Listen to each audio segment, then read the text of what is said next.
ओम श्री गणेशाय नमः। ओम नमः शिवाय। नमस्कार दोस्तों फिर से आप सभी को हमारे YouTube channel Shraddha and faith में स्वागत है।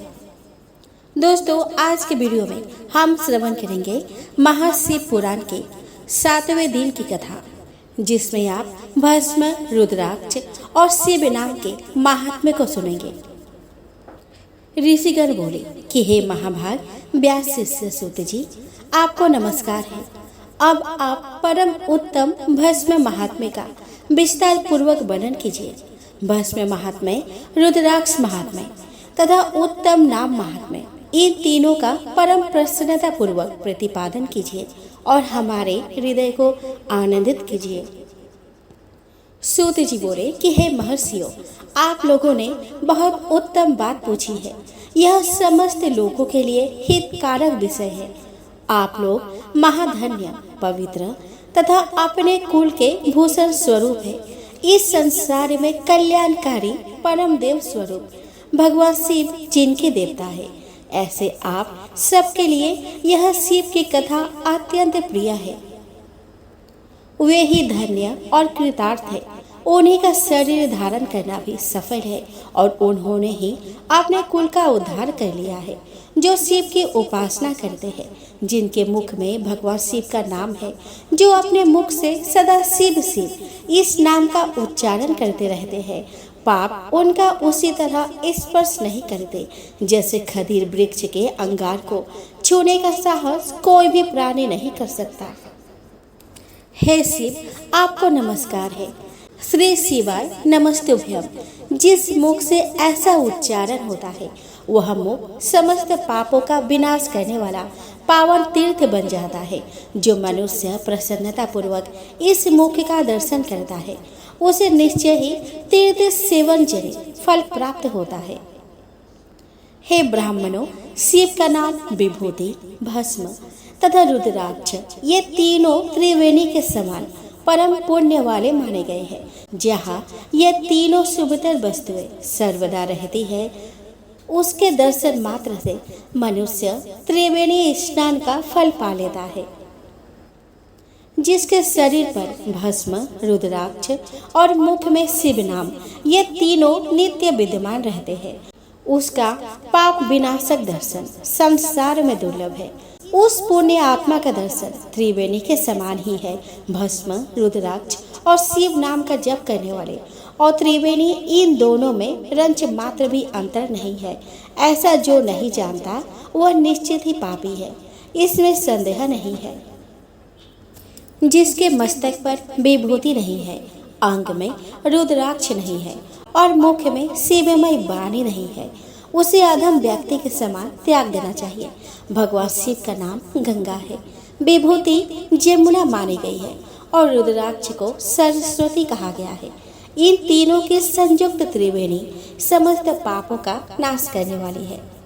बहुत पहले की बात है, हितकारी ब्रह्मा ने जिसके शरीर में उक्त ये तीनों त्रिपुंद्र, रुद्राक्ष और शिव नाम संयुक्त रूप से विद्यमान थे, उनके फल को तुला के पलड़े में एक और रखकर त्रिवेणी में स्नान करने से उत्पन्न फल को दूसरी ओर के पलड़े में रखा और तुलना की तो दोनों बराबर ही उतरे। अतएव विद्वानों को चाहिए कि इन तीनों को सदा अपने शरीर पर धारण करें।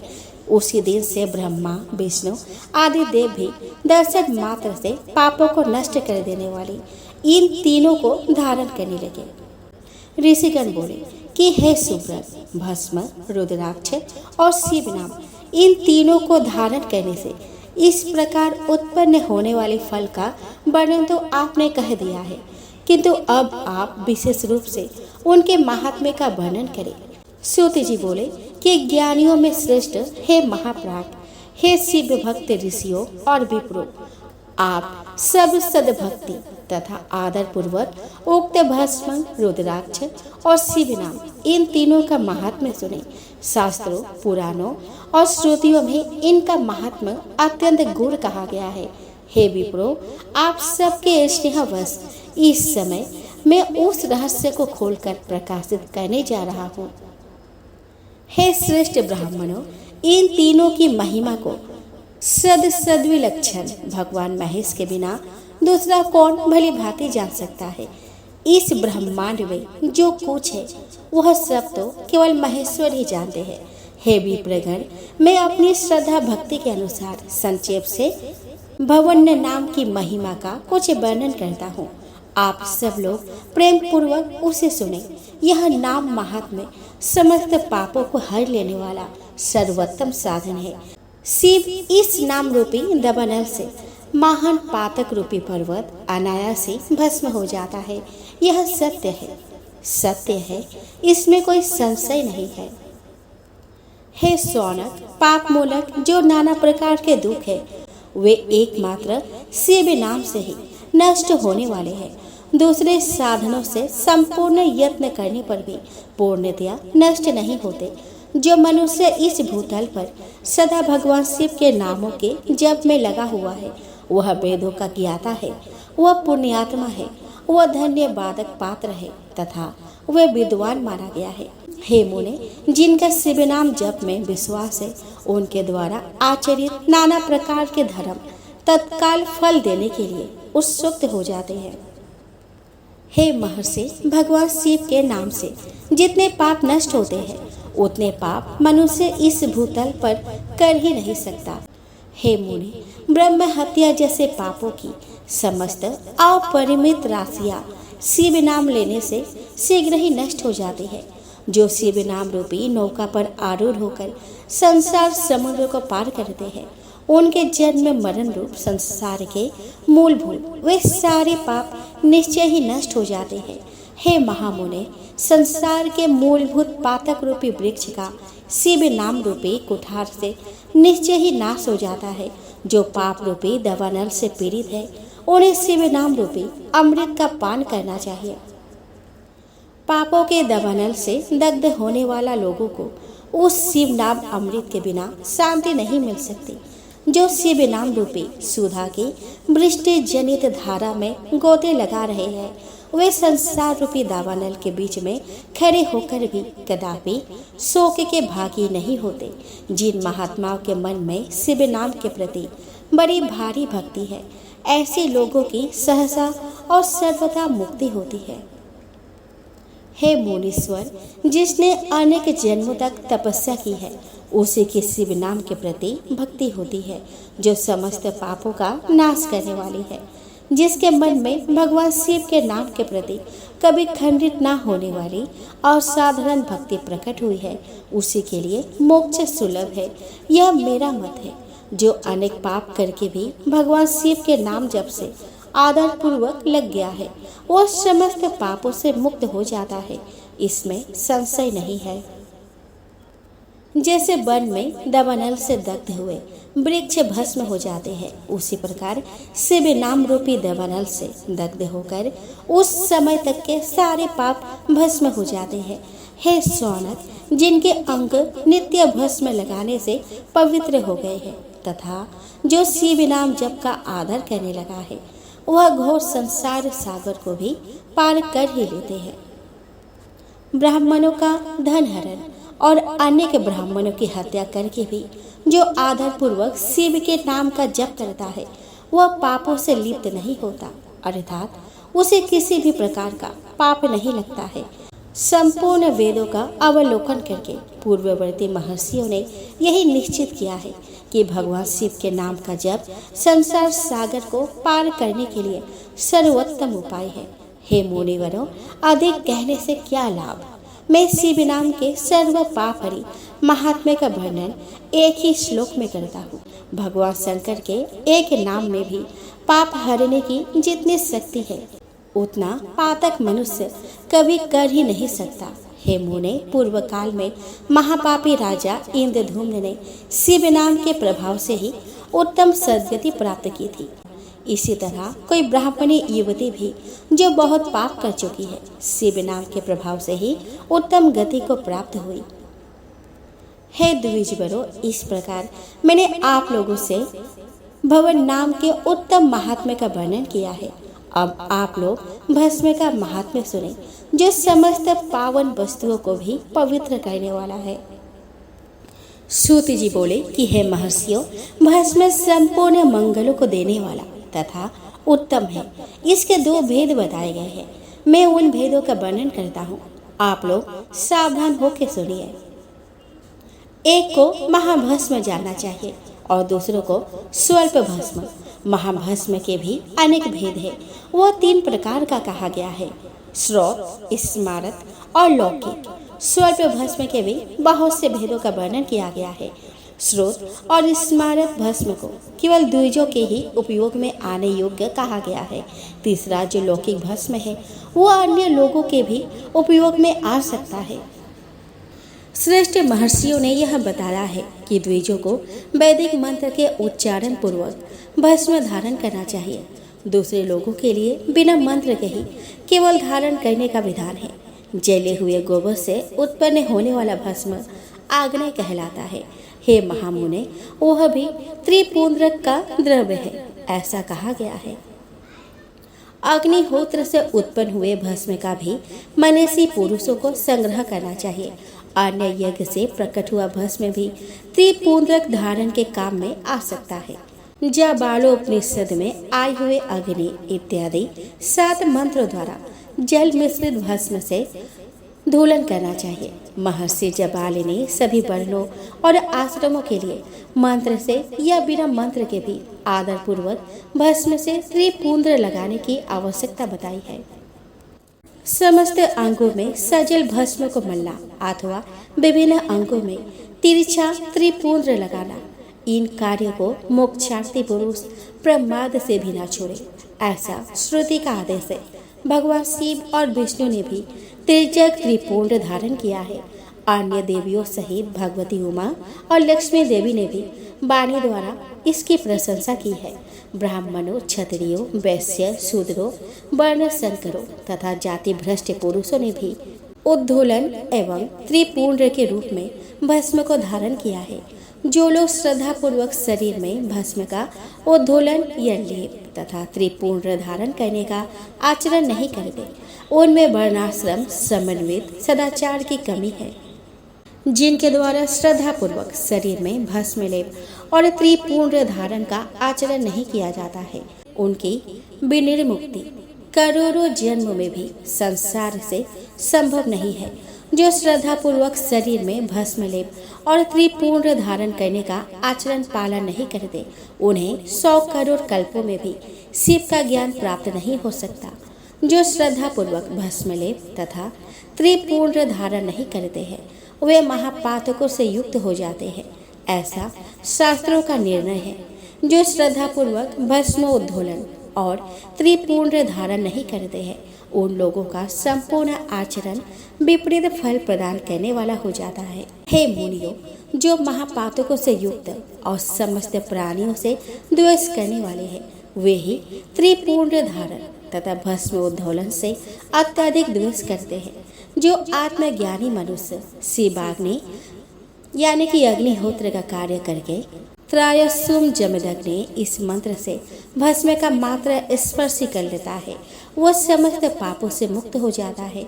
जो मनुष्य तीनों संध्या कालों में श्वेत भस्म के द्वारा त्रिपुंड धारण करता है, वह समस्त पापों से मुक्त होकर शिव सानिध्य का आनंद भोगता है।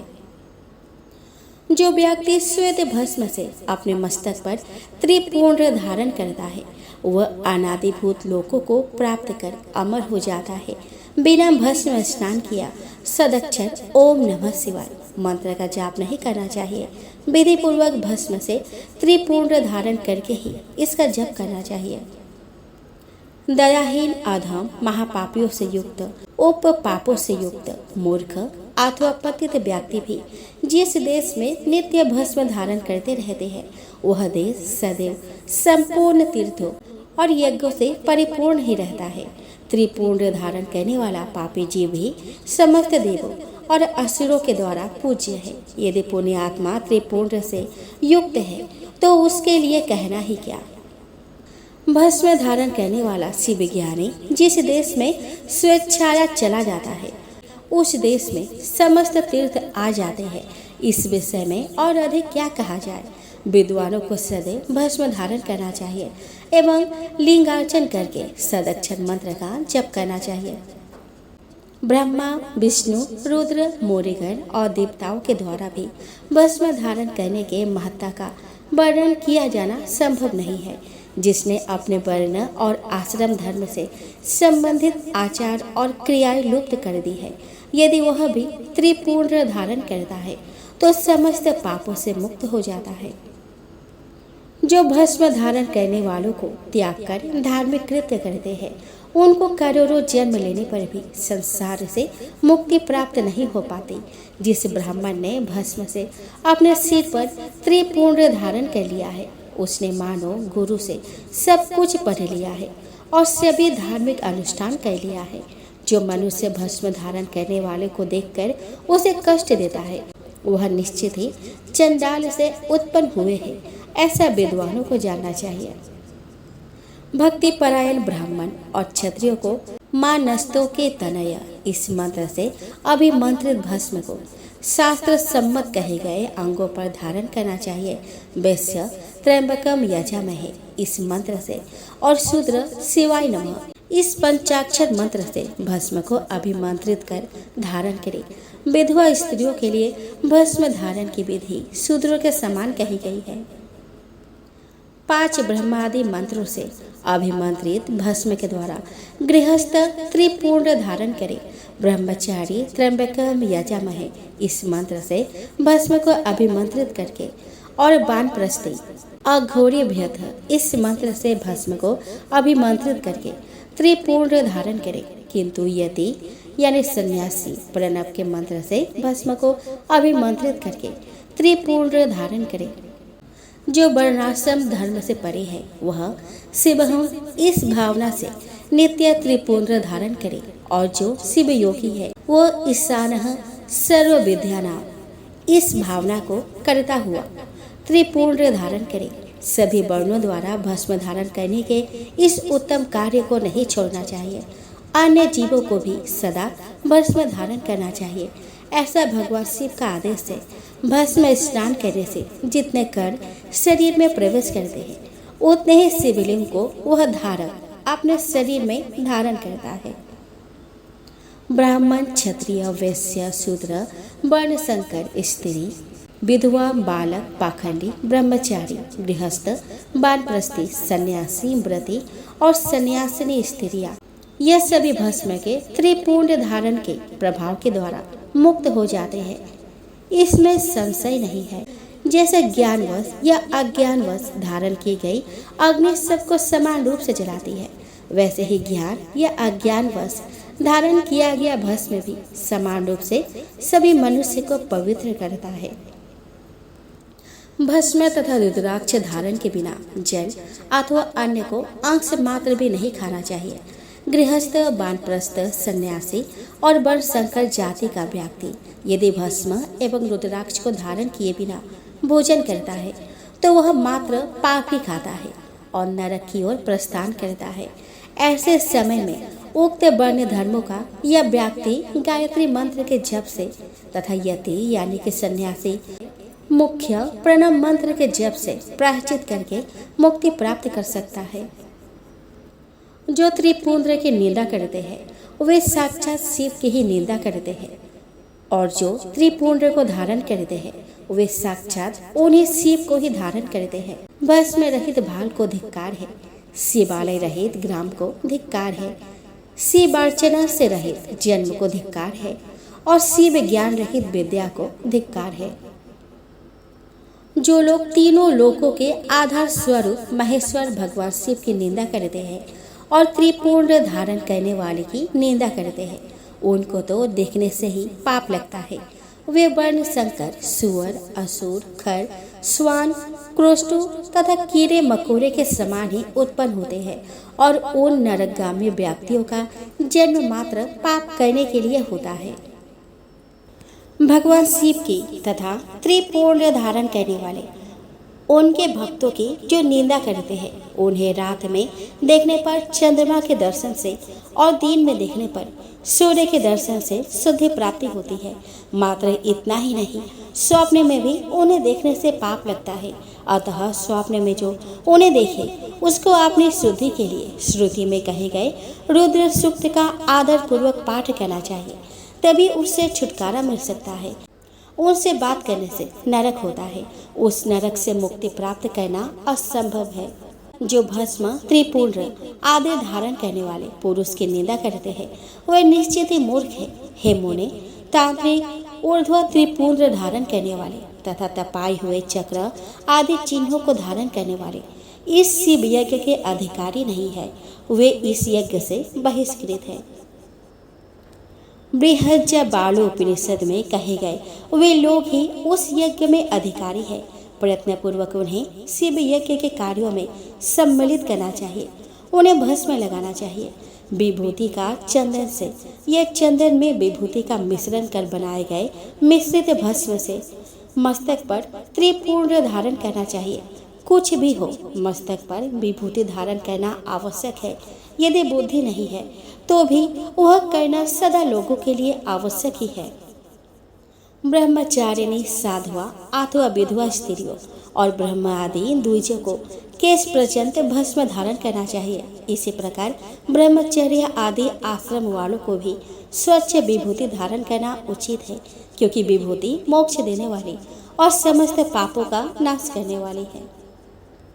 जो भस्म द्वारा विधि पूर्वक त्रिपुंड्र धारण करता है वह ब्रह्म हत्या आदि महापातकों समूह और उच्छिष्ट अन्नादि भक्षण उपपातकों से मुक्त हो जाता है। ब्रह्मचारी, गृहस्थ, वानप्रस्थी और सन्यासी ये चारों आश्रम ब्राह्मण, क्षत्रिय, वैश्य, शूद्र और अन्य वर्ण संकर ये चारों वर्ण और उपवर्ण के लोग पतित अथवा नीच मनुष्य भी विधि पूर्वक शरीर पर भस्म उद्धूलन और त्रिपुंड्र धारण करके शुद्ध हो जाते हैं, क्योंकि सम्यक रूप से धारण की गई भस्म से तत्काल ही पाप राशि से मुक्ति प्राप्त हो जाती है।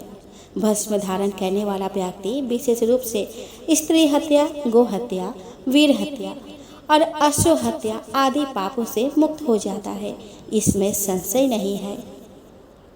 दूसरे के द्रव्य का अपहरण, पराई स्त्री का अभिमर्शन, दूसरे की निंदा, पराये खेत का अपहरण, दूसरे को कष्ट देना, फसल और बाग आदि का अपहरण, घर फूकना, जलाना आदि कर्म, नीचों से गाय, सोना, भैंस, तिल, कंबल, वस्त्र, अन्न, धान्य तथा जल आदि का परिग्रह, दास यानी मछुआरा, वेश्या, मातंगी यानी चंडाली, शूद्रा, नटी, रजस्वला, कन्या और विधवा स्त्रियों से मैथुन, मांस, चर्म, रस आदि नमक का विक्रय, पेशून्य यानी चुगली और अस्पष्ट बात, असत्य गवाही आदि देना, इस प्रकार से अन्य असंख्य विभिन्न प्रकार के पाप त्रिपुंड्र धारण करने के प्रभाव से तत्काल ही नष्ट हो जाते हैं।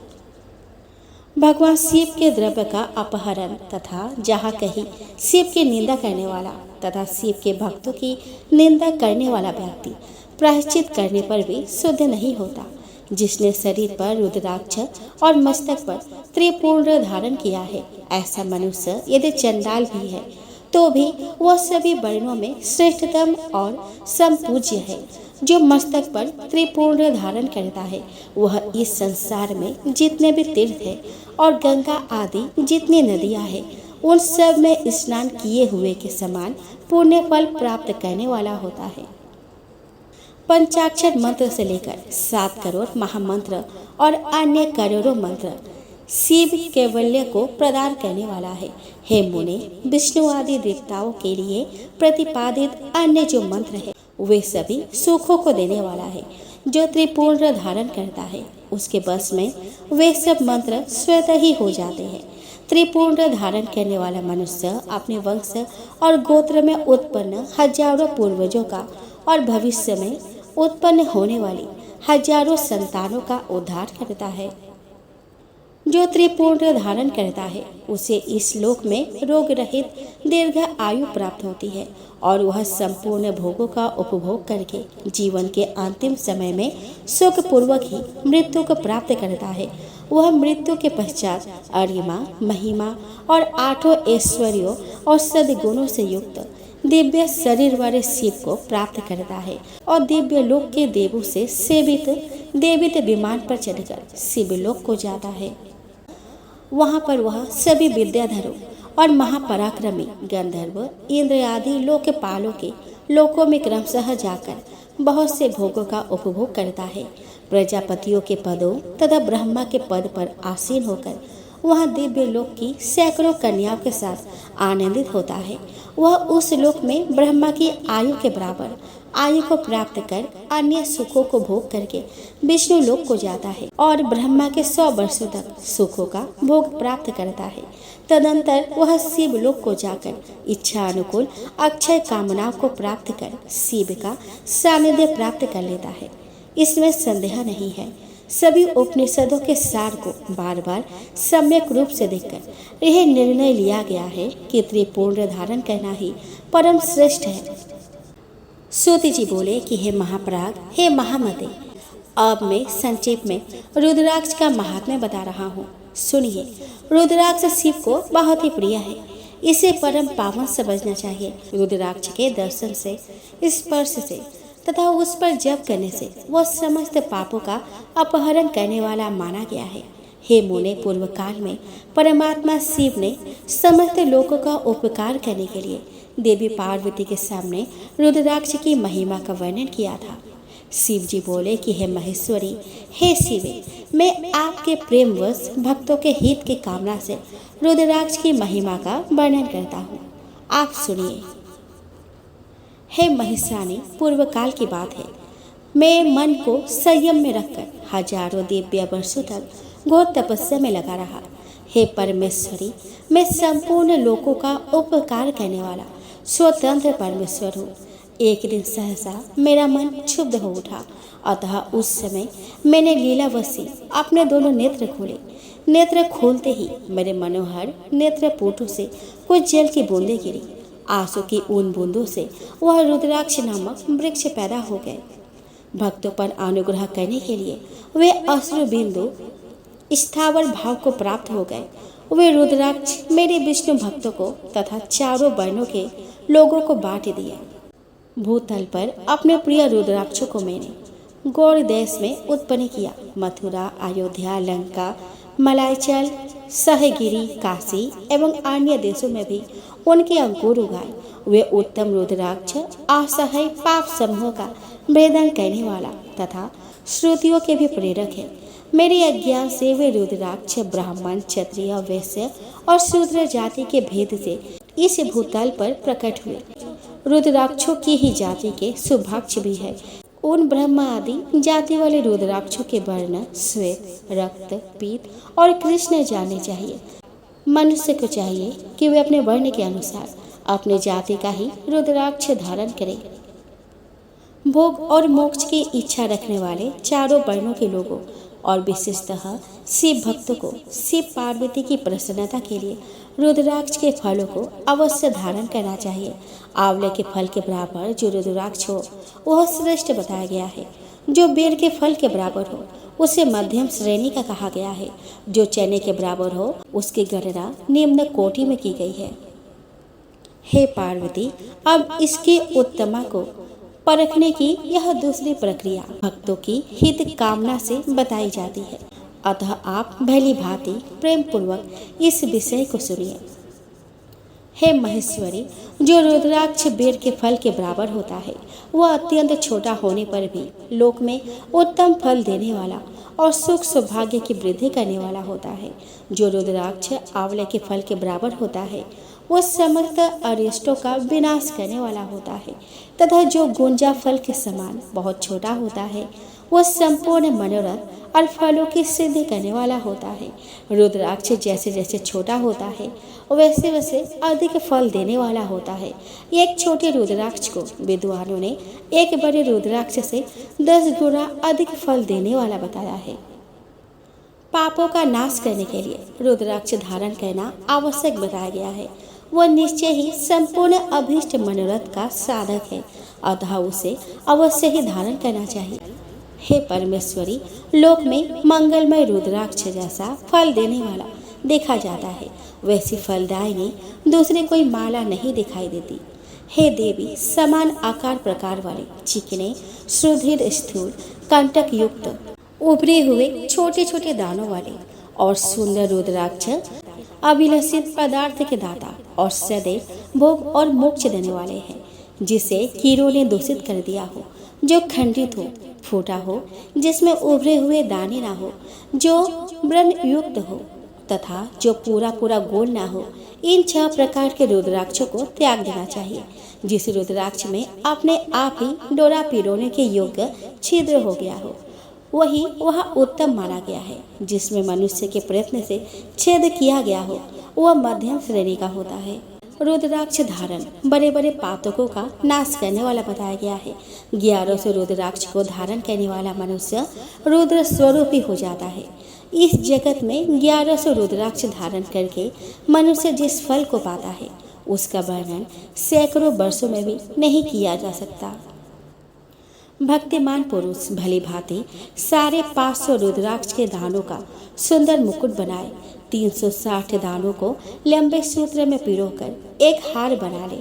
वैसे वैसे 3 हार बनाकर भक्ति परायण पुरुष उसका यज्ञोपवीत तैयार करे। हे महेश्वरी, शिव भक्त मनुष्य को शिखा में 3, दाहिने और बाएं दोनों कानों में क्रमशः 6, कंठ में 101, भुजा में 11, दोनों कोहनियों और दोनों मणिबंधों में पुनः 11, यज्ञोपवीत में 3 तथा कटी प्रदेश में गुप्त रूप से 5 रुद्राक्ष धारण करना चाहिए। हे परमेश्वरी, इस संख्या के अनुसार जो व्यक्ति रुद्राक्ष धारण करता है, उसका स्वरूप भगवान शंकर के समान सभी लोगों के लिए प्रणमय और स्तुत्य हो जाता है। इस प्रकार रुद्राक्ष के युक्त होकर मनुष्य जब आसन लगाकर ध्यानपूर्वक शिव का नाम जपने लगता है, तो उसको देखकर पाप स्वतः छोड़कर भाग जाते हैं। इस तरह मैंने 1100 रुद्राक्षों को धारण करने की विधि कह दी है। इतने रुद्राक्षों के ना प्राप्त होने पर मैं दूसरे प्रकार की कल्याणकारी विधि कह रहा हूँ। शिखा में 1, सिर पर 30, गले में 50 और दोनों भुजाओं में 16 रुद्राक्ष धारण करना चाहिए। दोनों मणिबंधों पर 12, दोनों स्कंधों में 500 और 108 रुद्राक्ष की माला बनाकर यज्ञ पवित्र रूप में धारण करना चाहिए। इस प्रकार दृढ़ निश्चय करने वाला जो मनुष्य 1000 रुद्राक्ष को धारण करता है, वह रुद्र स्वरूप है। समस्त देवगण जैसे शिव को नमस्कार करते हैं, वैसे ही उसको भी नमन करते हैं। शिखा में 1, मस्तक पर 40, कंठ प्रदेश में 32, वक्षस्थल पर 108, प्रत्येक कान में 1, भुजबंधों में 6 या 16, दोनों हाथों में उनका 2 गुना अथवा हे मुनीश्वर, प्रीतिपूर्वक जितनी इच्छा हो उतने रुद्राक्ष को धारण करना चाहिए। ऐसा जो करता है वह शिव भक्त सभी लोगों के लिए शिव के समान पूजनीय, वंदनीय और बार बार दर्शन के योग्य हो जाता है।